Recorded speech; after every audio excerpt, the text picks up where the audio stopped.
Of the coming of the Elves and the captivity of Melkor. Through long ages the Valar dwelt in bliss in the light of the trees beyond the mountains of Aman, but all Middle-earth lay in a twilight under the stars. While the lamps had shone, growth began there, which now was checked, because all was again dark. But already the oldest living things had arisen. In the seas, the great weeds, and on earth the shadow of great trees. And in the valleys of the night-clad hills, there were dark creatures, old and strong. To these lands and forests the Valar seldom came, save only Yavanna and Orome, and Yavanna would walk there in the shadows, grieving because the growth and promise of the spring of Arda was stayed. And she sat asleep upon many things that had arisen in the spring, so that they should not age, but should wait for a time of awakening that yet should be.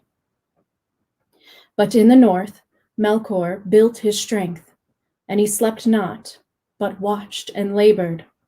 And the evil things that he had perverted walked abroad, and the dark and slumbering woods were haunted by monsters and shapes of dread.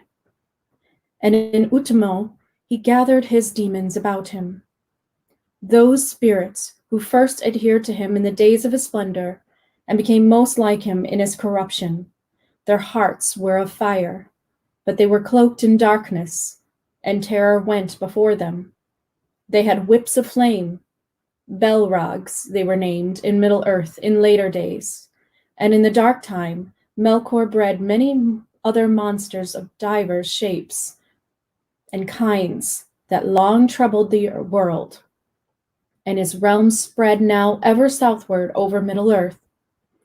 And Melkor made also a fortress and an armory not far from the northwestern shores of the sea, to resist any assaults that might come upon him from Aman. That stronghold was commanded by Sauron, lieutenant of Melkor, and it was named Agban. It came to pass that the Valar held council, for they became troubled by the tidings that Yavanna and Orome brought from the outer lands.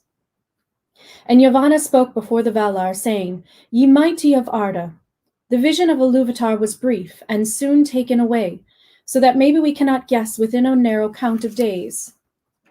The hour appointed, yet be sure of this, the hour approaches, and within this age our hope shall be revealed, and the children shall awake. Shall we then leave the lands of their dwelling, desolate and full of evil? Shall they walk in darkness while we have light? Shall they call Melkor Lord while Manwë sits upon Taniquetel? And Tulkas cried, Nay, let us make war swiftly. Have we not rested from strife over long? And is not our strength now renewed? Shall one alone contest with us forever? But at the bidding of Manwë, Mando spoke, and he said, In this age the children of Iluvatar shall come indeed, but they come not yet. Moreover, it is doom that the firstborn shall come in the darkness, and shall look first upon the stars. Great light shall be for their warning. To Varda ever shall they call it need.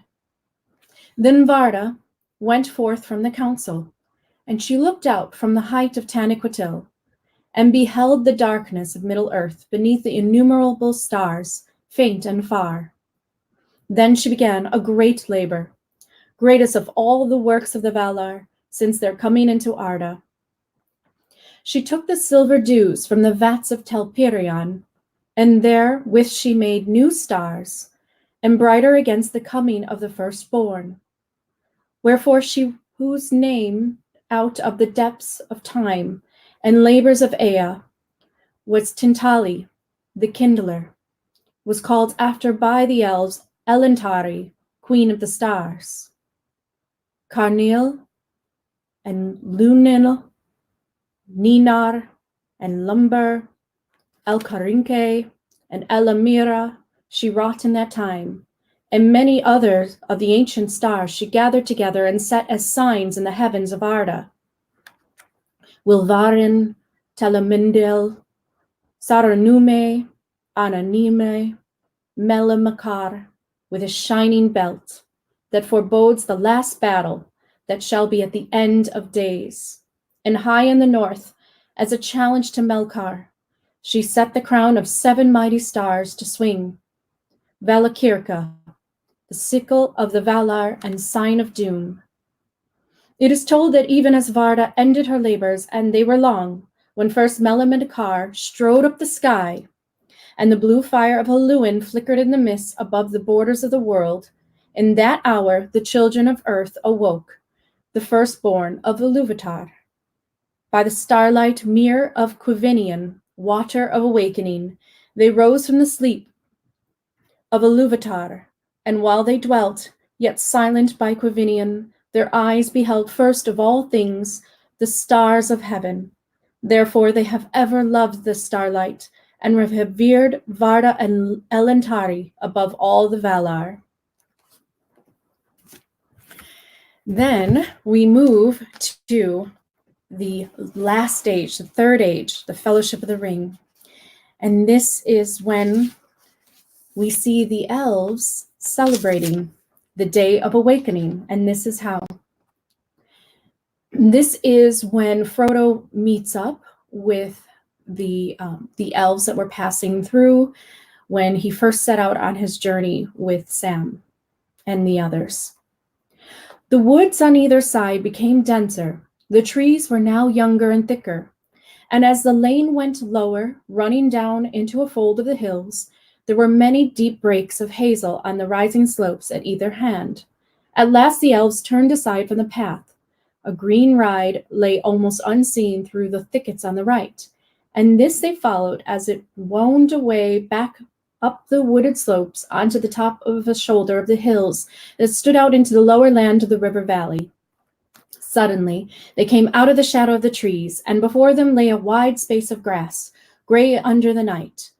On 3 sides, the woods pressed upon it, but eastward the ground fell deeply, and the tops of the dark trees, growing at the bottom of the slope, were below their feet. Beyond the lowlands lay dim and flat under the stars. Near at hand, a few lights twinkled in the village of Wood Hall. The elves sat on the grass and spoke together in soft voices. They seemed to take no further notice of the hobbits. Frodo and his companions wrapped themselves in cloaks and blankets, and drowsiness stole over them. The night grew on, and the lights in the valley went out. Pippin fell asleep, pillowed on a green hillock. Away high in the east swung Ramareth, the netted stars, and slowly above the mist, red Borgil rose, glowing like a jewel of fire. Then, by some shift of airs, all the mist was drawn away like a veil, and there leaned up, as he climbed over the rim of the world, the swordsman of the sky, Melamakar, with his shining belt. The elves all burst into song. Suddenly, under the trees, a fire sprang up with a red light. "Come," the elves called to the hobbits. "Come, now is the time for speech and merriment." So, the stars have always held a very significant meaning to the Elven awakening. All the different stars help to awaken the elves. When last the Sirius star, which is the lowest and brightest in our sky today, helped awaken the elves, and then the Pleiades and Orion signified the victory of the light over the darkness of Melkor, and really symbolized the triumph that all the children of Iluvatar would not be taken over by evil, and that they would be, in the end, they would reach their victory that they needed in order for the light to always be there, never to be vanished and never to be brought into darkness, which is what Melkor planned to do. And today is also the new year of the Hawaiians, the beautiful Hawaiian people. They celebrate this time where the Pleiades has risen up into the sky during this time. So it seems that Tolkien was very aware of some of the different celebrations that were going on in this time in the world. It says here, When the rising of Makhliki, the constellation Pleiades, in the east falls in sync with the setting of the sun in the west, it marks the beginning of the Makhliki season and the new Hawaiian year. The constellation Pleiades has significance in many cultures worldwide. When the rising of Makali, the constellation Pleiades in the east, falls in sync with the setting of the sun in the west, this positioning of celestial bodies marks the beginning of Makaliki season and the Hawaiian New Year. Happy New Year. A traditional Hawaiian Mahooli story tells how the constellation Makaliki got its name. It begins with the evil deeds of a Ali Kauno of the island of Hawaii. He greedily decides to hoard everyone's food into one enormous carrying net and travels with it to the highest stratum of the heavens, where he hangs it up away from the others.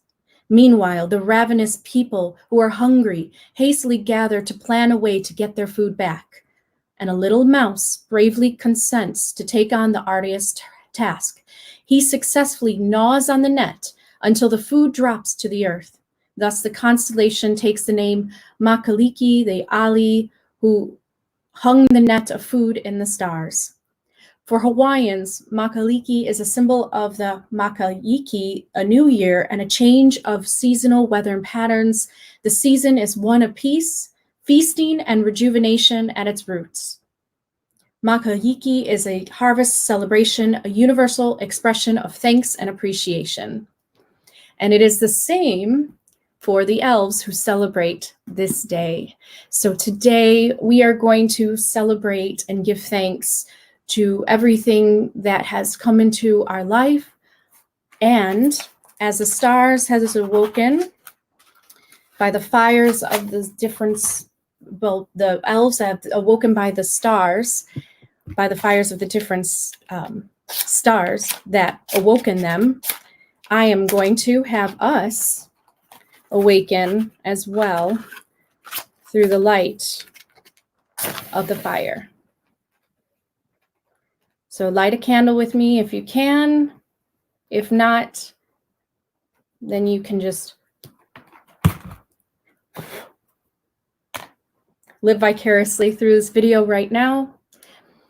And what I wanted to do with this video was really just have you look at yourself as having a rebirth. This is the awakening of your new self. It's a self that has always been inside of you, but you have been hurt. You have been going through your events in life. We all have struggled. We have been there. We have gone through many different suffering events and pain, and we have asked why we have been on earth, and we have felt lonely and isolated, and we have had all these troubles in our life.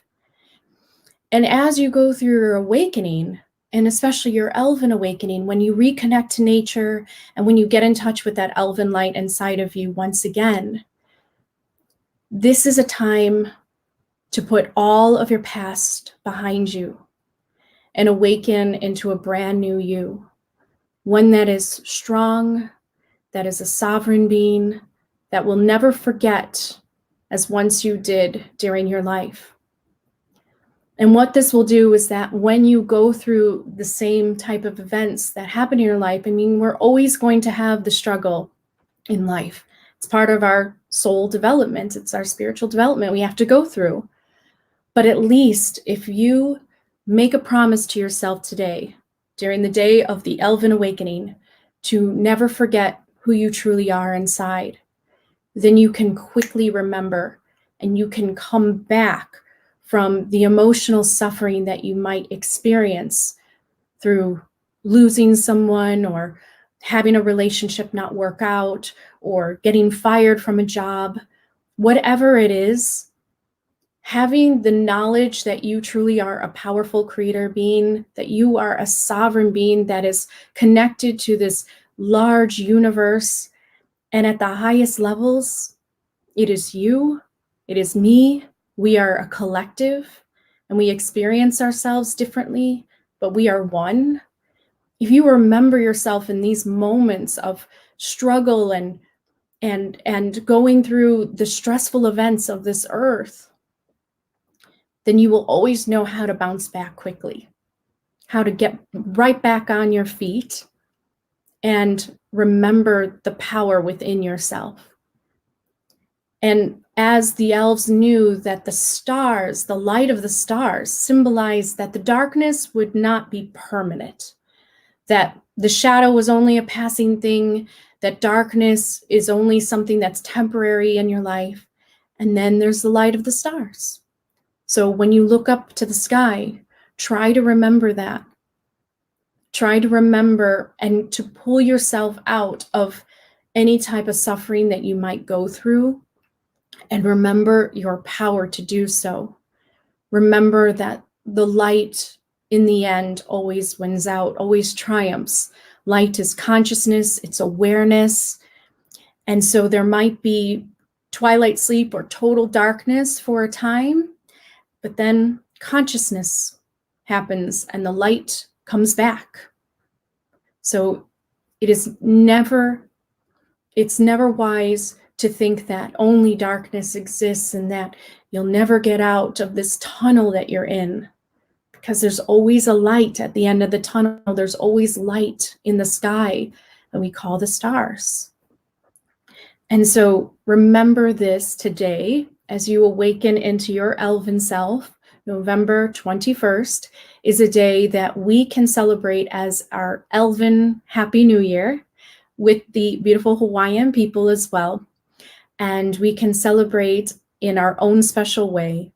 And I just wanted to light a candle like the stars lit up in the sky, and to keep that flame going inside you, to remember who you are. And as we go through the Elven Light University together, and as you explore your elven soul more, and we reconnect to nature, and we go on this journey together, we will never forget our true selves ever again from this moment. Make a promise to yourself with me right now that you may experience some hard times, but you're never going to forget yourself any longer. This is it. You're awakening into the new phase of yourself. And from this day forward, you will have all the power that you need in your life to transform your life, to create the dreams and the goals that you desire, and to manifest everything that you want to experience in life. Today is the day of your new awakening. Happy Elven Awakening Day.